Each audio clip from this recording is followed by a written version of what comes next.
का जीवन कठिनाइयों और संघर्ष से भरा हुआ है। उनके जीवन की यात्रा हमें काफी कुछ सीखा कर जाती है। कठिन परिश्रम, दृढ़ संकल्प और सहानुभूति के माध्यम से हम अपने जीवन में किसी भी लक्ष्य को प्राप्त कर सकते हैं। उनकी शिक्षाएं हमें आशा प्रदान करती हैं और हमें यह विश्वास दिलाती है कि हम सुख और शांति प्राप्त कर सकते हैं। राजकुमार सिद्धार्थ एक सुखी जीवन व्यतीत किया करते थे और उनके पास वह सब कुछ था जो एक राजकुमार के पास होना चाहिए, जैसे कि भव्य महल, स्वादिष्ट भोजन और मनोरंजन के अनगिनत साधन। लेकिन राजकुमार सिद्धार्थ के भीतर एक गहरी बेचैनी थी। उन्हें दुनिया के दुख, बीमारी, बुढ़ापा और मृत्यु के बारे में जानने की तीव्र इच्छा थी।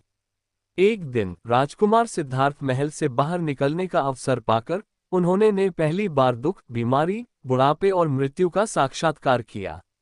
यह उनके लिए एक गहरा सदमा था। उन्होंने महसूस किया कि इन दुखों से कोई भी छूटा नहीं है, चाहे वह राजा हो या प्रजा। इस अनुभव उन्हें दुखी कर दिया और उन्होंने राजपाट त्यागने और इन दुखों का कारण जानने का प्रण लिया। उन्होंने वैभवपूर्ण जीवन छोड़ दिया और एक साधारण साधु का जीवन अपना लिया। राजकुमार सिद्धार्थ ने कई वर्षों तक उन्होंने विभिन्न शिक्षकों से ज्ञान प्राप्त किया और कठोर तपस्या की। उन्होंने गहरे ध्यान में बैठकर जीवन के रहस्यों को समझने का प्रयास किया। आखिरकार एक रात बोध गया में एक पीपल के पेड़ के नीचे ध्यान करते समय उन्हें ज्ञान की अनुभूति हुई और वह बुद्ध बन गए। बुद्धत्व को प्राप्त करने के बाद उन्होंने अपना शेष जीवन दूसरों को दुखों से मुक्ति का मार्ग सिखाने में लगा दिया। उन्होंने 4 आर्य सत्य और अष्टांगिक मार्ग की शिक्षा दी, जो दुख से मुक्ति का मार्ग प्रशस्त करते हैं।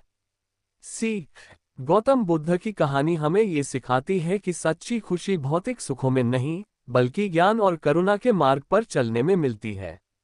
वे हमें ये भी याद दिलाते हैं कि कठिन परिश्रम, दृढ़ संकल्प और सहानुभूति के माध्यम से हम अपने जीवन में किसी भी लक्ष्य को प्राप्त कर सकते हैं।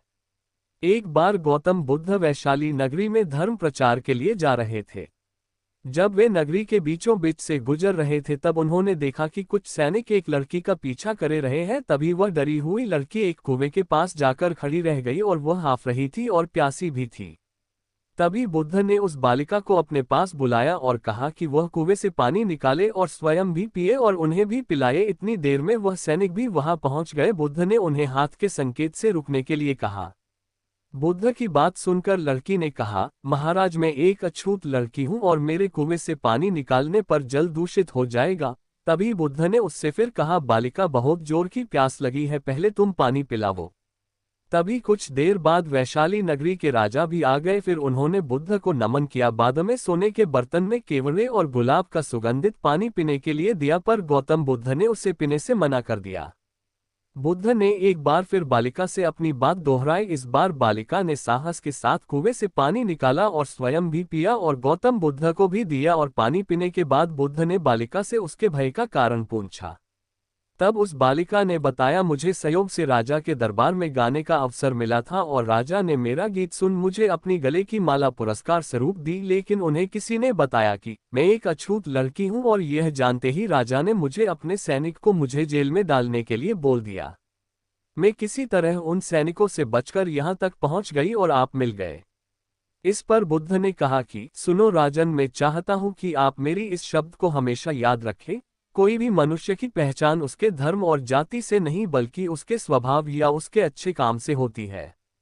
जिस बालिका के मधुर कंठ से निकले मधुर गीत का आपने आनंद उठाया, उसे पुरस्कार दिया और जिसके कार्य इतने अच्छे हों वह अछूत हो नहीं सकती। और उस बालिका के साथ नीची सोच और छोटे कार्य करके अछूत होने का परिचय तो आपने दिया है। इसीलिए मेरे नजरों में यह बालिका नहीं बल्कि आप अछूत है। तभी राजा बुद्ध के सामने शर्मिंदा होने के अलावा और कर भी क्या सकते हैं। उन्होंने बुद्ध से क्षमा मांगी और वह से चले गए। सीख: इस कहानी से हमें ये सीख मिलती है कि कोई भी इंसान अपने कार्यों और कर्मों से बड़ा बनता है, बल्कि अपने धर्म या जाति से नहीं।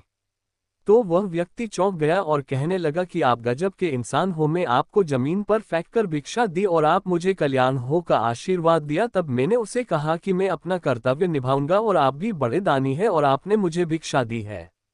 उसके बाद में जब वह से निकल रहा तब मैंने देखा कि एक बच्चा बीमार था और मैं जंगल में गया तब वहां से जड़ी बूटी लाने, और जब मैं लौट रहा था तब कुछ लोगों ने मुझे पकड़ लिया और पूछने लगे कि यह जड़ी बूटी कहाँ लेकर जा रहे हूँ। तब मैंने उनसे निवेदन किया कि मुझे छोड़ दो, एक बीमार छोटे बच्चे की मदद करनी है, और तब उन्होंने मुझे छोड़ दिया।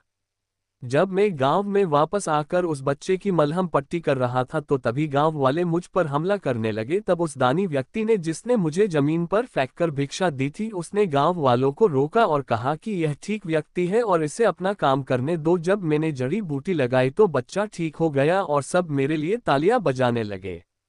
सभी गांव वाले कहने लगे कि कल फिर आएगा गुरुदेव, मुझे कल फिर उस गांव में भेजिएगा, क्योंकि वह बड़े ही भोले लोग हैं, समझते नहीं है, बस प्यार बहुत है। और अब की बार कोशिश करूंगा कि थोड़ा प्यार और उनके पास पहुंचाने का और ज्ञान उन तक पहुंचाने का। वो सब ज्ञानी तो लेकिन बस जब अनजान व्यक्ति से बात करने में डरते हैं। वो जो पहला शिष्य था जो एक दिन पहले उससे गांव में गया था, वह सुन रहा था और समझ रहा था और गौतम बुद्ध की चरणों में गिरकर बोला कि गुरुदेव, कमी तो मुझ में ही थी, आपने ज्ञान तो बहुत सारा दिया लेकिन मैं उसे आचरण में नहीं ढाल पाया, और मैं अहंकार को ऊपर रखा और उसी गांव के लोगों को पहचान नहीं पाया और मार खाकर चला आया। और मार तो इन्होंने भी खाए लेकिन इनका अहंकार मिट चुका है और ये समझ चुके हैं कि वह लोग भोले भाले हैं और हमें उनसे अलग तरीकों से व्यवहार करना होगा और ज्ञान को आचरण में ढालकर उन लोगों तक पहुंचाना होगा। सीख, अच्छा इंसान बनने पर ध्यान दीजिए, अच्छा समय अपने आप चला आएगा। हम अच्छा समय लाना चाहते हैं लेकिन अच्छा इंसान नहीं बन पाते हैं और सारी गड़बड़ बस यही हो जाती है।